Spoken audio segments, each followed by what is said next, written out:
Okey penonton, kita masih lagi bersiaran dari tapak Pesta Angin Timur Perlis 2024. Pastinya ini pemandangan aerial view yang kami bawakan kepada anda cukup memukau, cukup luas kawasannya dan pastinya ini merupakan salah satu tarikan utama di negeri Perlis di dalam senarai kalender pelancongan negeri Perlis sempena tahun melawat Perlis tahun 2024-2025. Ya, dan sebenarnya melawat kita sekarang berada di bendang yang telah pun diratakan untuk demi Pesta Angin Timur 2024.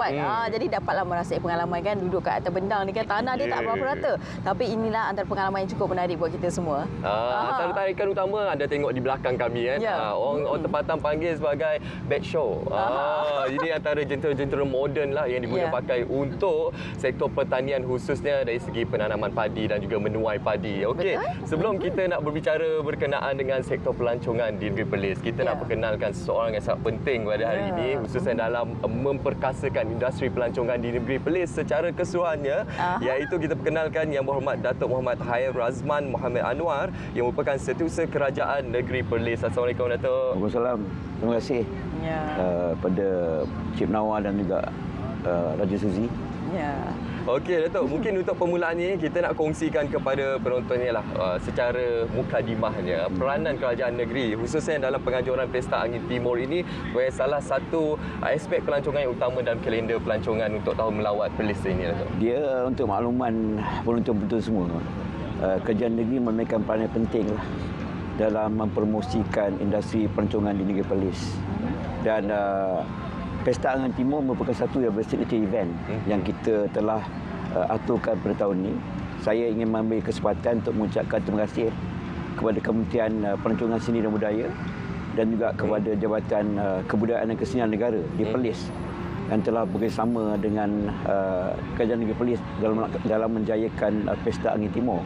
Tapi Pesta Angin Timur tahun ini amat istimewa kerana dia adalah bertepatan dengan kempen Tahun Melawat Perlis yang kita adakan untuk tempoh 2 tahun, 2024 dan juga 2025. Tapi pada tahun 2026 semestinya Kerajaan Perlis akan menyokong langkah Kerajaan Malaysia untuk mempromosikan Tahun Melawat Malaysia tahun 2026. So secara totalnya 3 tahun lah Kerajaan Negeri Perlis akan melaksanakan kempen melawat Negeri Perlis. Dan juga pada tahun ini contohnya kita akan bukan saja mendukung kepada aspek Pesta Angin Timur, tapi kita ada 5 kluster pelancongan yang kita akan berikan tumpuan. Kita ada ekoturism, agrotourism, kita ada tourism yang memberikan fokus kepada membeli belah dan makanan, sukan dan rekreasi, termasuk juga kebudayaan seni. Itu antara 5 kluster yang kita akan berikan penumpuan. Sebab kalau kita lihat di Perlis ni ada lebih kurang 25 ke 30 tempat menarik. Tetapi pada masa yang sama, kalau kita lihat bahawa Perlis ni merupakan sebuah negeri yang kecil, cuma 819 km persegi. Tetapi seperti mana yang saya nyatakan di sini bahawa kecil bukan bermakna tidak ada daya tarikan. Kecil itu istimewa. Itu yang paling penting. Promosi adalah penting. Bagi itu memastikan bahawa kempen melawat Perlis dapat dilaksanakan dengan jayanya. Okey, baik Datuk. Tadi Datuk ada terangkanlah antara perancangan-perancangan akan datang dan juga 5 kluster yang diberikan penumpuannya. Dan antara yang lain juga beri cakap tentang Pesta Angin Timur 2024 ini sendiri kan. Apakah antara impak yang akan diberikan kepada penduduk setempat? Kita sebenarnya akan Pesta Angin Timur ni signature eventnya adalah sebabkan dia berkisar kepada perubahan daripada musim sejuk ke musim panas. Ekoran daripada angin yang dibawa dari timur Perlis. Apa yang kita lihat bahawa platform mengadakan Pesta Angin Timur adalah untuk memberi peluang kepada industri pelancongan tempatan, terutamanya usahawan, untuk mempromosikan produk-produk mereka di sinilah. Sebab pada masa ini kita jangkakan bahawa akan kebanjiran pelancong-pelancong bukan saja daripada negara kita, tapi juga daripada negara seberang, memandangkan Perlis ni adalah merupakan bandar sempadan. Jadi pada tahun lepas anggaran pelancong yang datang untuk Pesta Angin Timur lebih kurang 350,000. So kita menjangkakan bahawa pada tahun ini dengan adanya cuti sekolah, so kita menjangkakan lebih ramai akan datang. Semestinya Datuk. Tapi cabaran kepada pelancong-pelancong di sini ialah cuaca. Sebabkan pada masa ini Perlis adalah antara negeri yang dilihat sebagai negeri terpanas di Malaysia dan ini cabaran kepada pelancong. Itu specialnya ada harum manis di sini, Datuk. Ya. Cuaca tu main peranan penting juga. Ya, betul. Dari segi rasa, kualiti harum manis itu. Betul, Kan? Datuk. Okey, Datuk. Saya kira, Datuk, saya lah, kita sebagai orang luar kan, cuaca bukan halangan, Datuk. Betul, Sebab betul. apa, kita terpesona dengan keindahan negeri Perlis. Betul. Seperti slogannya, Perlis, damai dan Menawan. mempesona. Ya. Jadi, Datuk, bila bercakap berkenaan statistik tadi kan, kita lihat saban tahun semakin meningkat jumlah kehadiran pelancong Betul. dalam dan juga luar negara menuju ke negeri Perlis ini. Betul. Jadi bagaimana dalam usaha 1 tahun ini dan juga tahun-tahun yang akan datang? Apa antara perancangan yang telah pun dirangka dan akan direncana untuk memperkasakan lagi sektor pelancongan khususnya 5 kluster utama? Sebab kalau kita lihat dari segi lokasi, saya sebutkan tadi 25 ke 30. Lokasi pelancongan itu mungkin tidak akan dapat bertambah. Tetapi kita paling pentinglah menumpukan kepada pengisian. Pengisian itu penting supaya dapat menarik minat. Untuk contoh sekarang ni kita ada tarikan-tarikan baru ke Perlis. Contohnya kita ada lot 9 di Kuala Perlis. Satu tapak baru untuk diadakan festival makanan. Dan kita ada macam Glass House Cafe. Wow.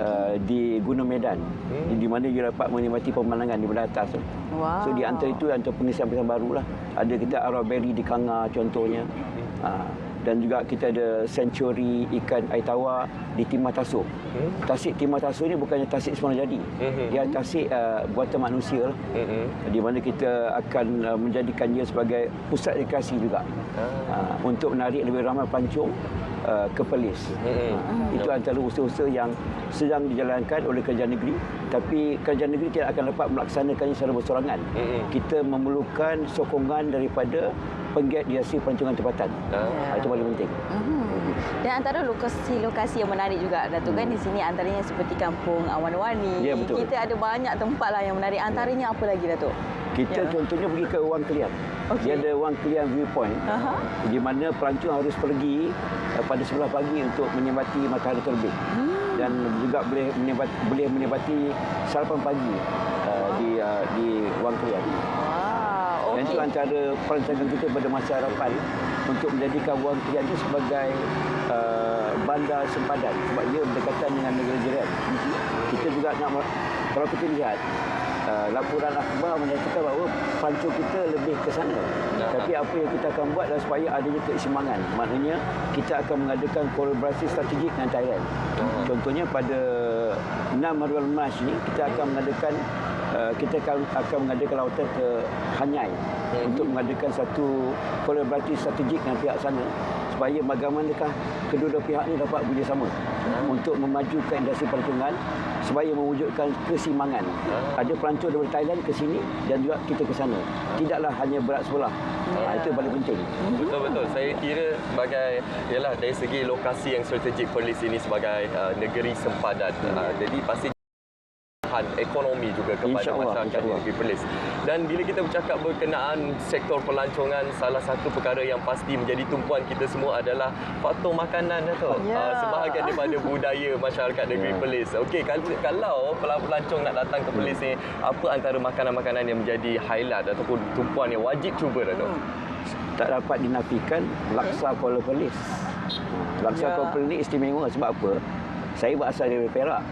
Kalau laksa di Perak, kita makan laksa, kita tambah dengan dia panggil apa, otak udang ataupun petis udang. Tapi di sini istimewanya dia menggunakan toyu, iaitu kicap. So itu perlu dicubalah. Dan dia makan laksa tu bersama dengan pulut udang. Ataupun dia panggil spera. Dia mana intinya adalah kelapa. Tapi rupa ataupun bentuknya adalah karipap. Wow, itu menarik. Kita cuba. Okey, kena cuba kejap lagi nanti.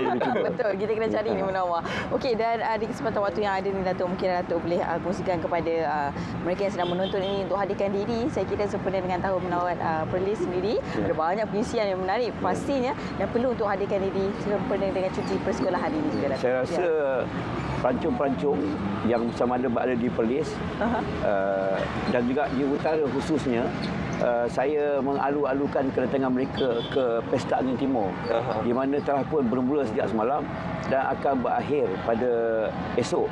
Dan pada petang ni, dalam jangkaan pada pukul 5 petang akan adanya upacara perasmian yang akan dirasmikan oleh Amat Berhormat Menteri Besar Polis. Dan juga kehadiran daripada Ketua Sosial Kementerian Pelancongan Seni dan Budaya.